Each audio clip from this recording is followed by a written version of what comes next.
Não? Diz que agora existe uma chance de paz no Oriente Médio. Bush está no Canadá, dando início a uma série de encontros com os líderes dos países aliados. O secretário de Estado americano, James Baker, está na Síria. Baker deixou Israel sem conseguir um resultado concreto para a crise no Oriente Médio. E os negócios?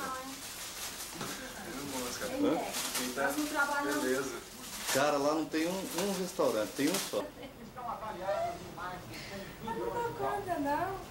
Não põe um bebê aqui dentro, este coisa, uma pronto. semana por um comando iraquiano. Vira nada. Érico Campos Melo estava cobrindo a guerra para jornal do Estado de São Paulo, junto com o correspondente William. Vem manual como é que monta o carro, Acho que tem que carrega, ajeita. Não, mas olha aqui, já imaginou eu carregando um negócio aqui? Pesado isso aqui. Encontro com a mulher.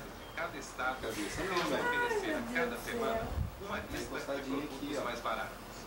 Os produtos que devem estar com os preços mais baixos são mulher. aqueles de época que estiverem em plena Sei não, safra. mas eu A relação acho vai ser engraçado. divulgada toda semana pelo Ministério da Economia. A Mas você primeira acha que isso lista aqui vai saiu ficar hoje. onde, velho? Para o Distrito Federal, por exemplo, lado aqui? o Departamento de Ah, Abastecimento cabeça. e Preços do Ministério recomenda o consumo de produtos como abóbora, batata doce, chuchu, laranja e mamão.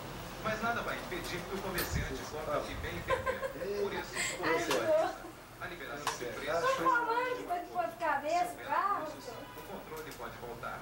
Mas não tem fundamento até agora, muitos acontecimentos, muitos contextos problemáticos para eles.